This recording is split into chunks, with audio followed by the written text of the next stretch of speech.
With that said, I do. I want to get to, what do I want to get to? You know what I want to get to. I want to get to the topic of the day. And the topic of the day, I do think it's the Arkansas-Alabama game. And I think if you had asked me at three different times during that game, we would have had three different lead topics to lead this show. So we have the early part of the game.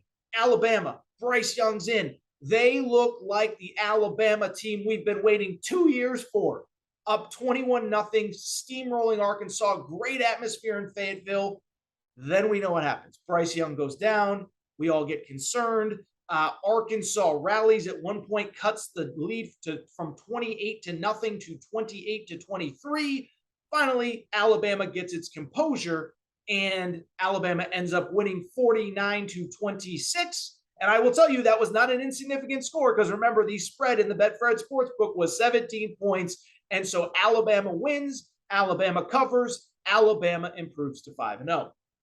In terms of the game itself, listen, I'll just tell you, this was, it was just everything that's right about college football. Shout out to Grayson, who runs our Torres on the Hogs Twitter account. He was on campus. He's a student there, and he was putting out live video, time lapses and everything of what the campus was like all week long. And it was bananas. Game starts, CBS, big game. And like I said, Alabama looked like that team that we were all expecting in the preseason. Bryce Young's rolling. The offense is humming. They're making big plays. The defense is making plays in the backfield.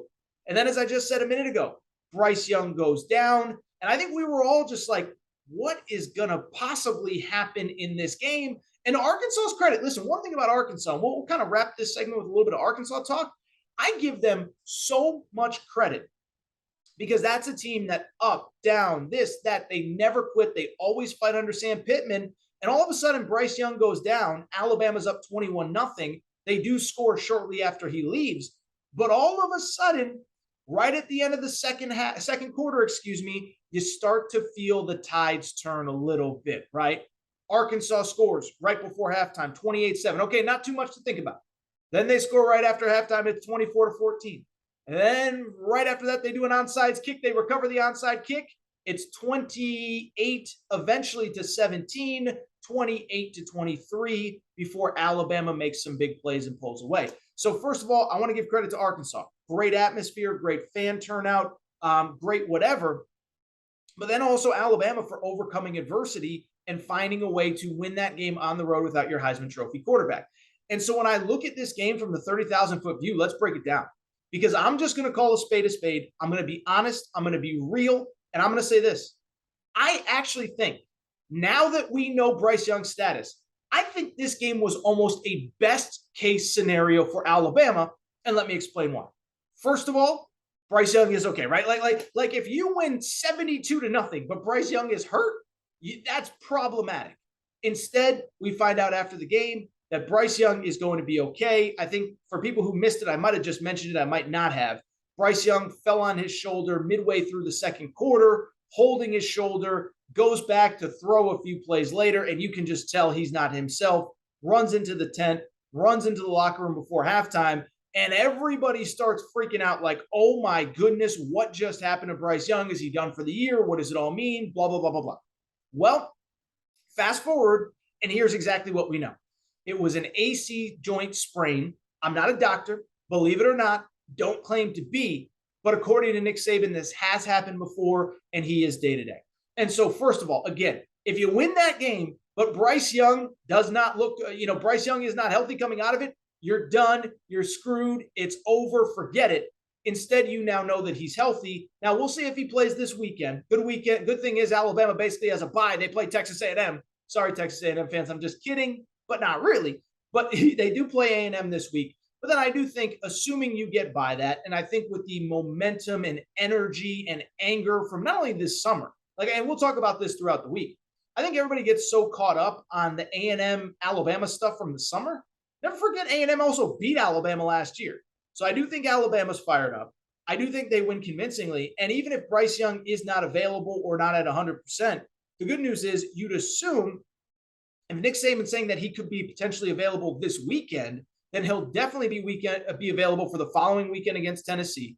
And then, of course, the games that start to matter down the stretch. You have to go to Tennessee on October 15th. Obviously, we all know the third Saturday in October. Then you play at LSU. Then you play Auburn late in the season. Ideally, in theory, you're playing for an SEC championship. At some point, you got to play at Ole Miss. So there are a lot of big games left on the schedule. And you start to look at the best teams in this conference. Realistically, outside of Alabama and Georgia, it's probably Tennessee and Ole Miss. You got to play both of them on the road. Potential SEC championship game. Got to go to LSU. So the good news for Alabama is that Bryce Young should be available for those games. Beyond that, why I think this is the best case scenario, and I think this is important. These last 2 points to me are very important as to why, if you're an Alabama fan, you have to feel good about Saturday. First off, you found some playmakers. Remember the old ESPN show, Playmakers? Alabama didn't have any of those guys over the first couple of weeks of the season. And it's funny, right? Because this was one where, listen, if you guys and girls listen to this show, and a lot of you do, you know that I get a lot of stuff right and I get a lot of stuff wrong. But one thing that I don't know that I ever really bought was that Alabama didn't have playmakers, right? You watch the Alabama-Texas game, and Joel Klatt, who I love, says, they just don't have those wide receivers that can separate anymore. And I just sat there and said, I don't know if I really believe that. I don't think Alabama forgot how to recruit. I don't think they forgot how to evaluate talent. I think they have playmakers. I think it's just about getting those guys the ball in the right spot, in space to make plays. Well, go to Saturday. What do we see? Jahmyr Gibbs, the transfer from Georgia Tech. Oh, my goodness. Listen, I saw this kid at Georgia Tech. I knew he was good. But when people were touting him as a Heisman Trophy candidate, I said, okay, let's pump the brakes here. Saturday you saw why he is so special. Finished the game, 206 yards rushing, 11 yards per carry. I saw this stat, blew me away from the Torres on Bama account. Apparently, at one point, he reached a top speed of 22.6 miles per hour in one of his big open field rushes. So you saw who Jahmyr Gibbs is and who he can be. Beyond that, they finally got some production out of the wide receivers. And again, I'm not one to sit here and say, they don't have the playmakers that they used to. Now, I will say, they had 4 first-round wide receivers over 2 years. I'm not saying they have that. But again, you knew they had guys in the program. And I actually went to look it up because I said, there's no way the wide receivers can be bad. I just think they just haven't been in the right spot yet, or they haven't stepped up yet. Went back and looked it up. They had 4 5 or 4-star players that committed at wide receiver in last year's class, and 3 4 or 5-star players at wide receiver in the 2021 class. And so why I bring it up is because of the fact they've always had the dudes in the program. It was just about, again, getting them comfortable, getting them in rhythm, getting them in space, getting them confident. And that's exactly what we saw on Saturday. Outside of Jahmyr Gibbs, you had a kid named Kobe Prentice, true freshman, 47-yard touchdown catch. You had a kid, JoJo Earl, second-year player, 22-yard touchdown catch. You had a kid, Isaiah Bond, 2 big catches for close to 80 yards in total offense. And so that, to me, this is why I believe it was a best-case scenario. Bryce Young is going to be okay. You found playmakers.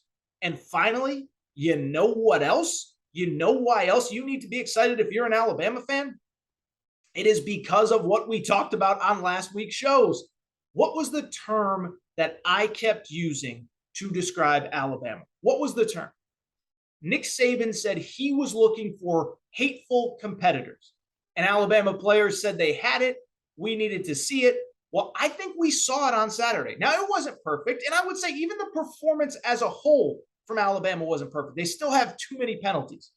But think about who Alabama was on Saturday and what we've wanted them to be. We've wanted them to come out and have that old school Alabama edge and toughness to them. We've wanted them to come out and just say, I'm not just playing, as Nick Saban said, I'm not just playing the 11 guys lined up across from me. I am playing all 80, 90, 100,000 people in this stadium, and I am here to send them home in the third quarter. And had Bryce Young not gotten hurt, that's probably what would have happened. So they finally came out in a big road game with that killer instinct that they have been lacking for the last 2 years. Lacked it against Texas this year. Lacked it against Auburn last year. Lacked it certainly against Texas A&M last year, Florida last year. So you have that. But here's the more important part. After you were up big, You blew the lead and you still stayed composed, had confidence, and were able to elevate yourself when things got tough, when it was 28-23. Now, did you have a couple big plays? Did it? Yes. But when you needed to make big plays, when your back was against the wall, when you needed to prove that we're Alabama and you got to rip this crown off our heads, they went out and proved we're still Alabama. And so if you're an Alabama fan today, listen, I don't want to speak for the fan base. I'm not an Alabama fan. I could be dead wrong. And Bama fans, tell me if I'm dead wrong. DM me on Twitter, DM me on Instagram, hit me up on YouTube. Tell me if I'm wrong. But I look at that game, I say, that's almost a best case scenario for Alabama. Bryce Young's healthy. You found playmakers, but you had that killer instinct. Now, can they keep it up? We'll find out. I don't think this week's the issue against A&M, not just because A&M's bad, and we're about to talk about that in a minute, but because of the fact that, the tough games are still ahead. You still got to prove it at Tennessee. You still got to prove it at Ole Miss. You still got to prove it against Georgia in an SEC championship game. Now, I know in theory you could lose one of those games and it's not the end of the world, but we needed to see Alabama go into a tough environment that isn't in Tuscaloosa and play with that killer instinct. I thought they did on Saturday. Credit to the Tide. I thought this was really, especially when Bryce Young was in, it was their best performance I've seen in a while. And I do give them credit for late in that game, when it got close, being able to come back.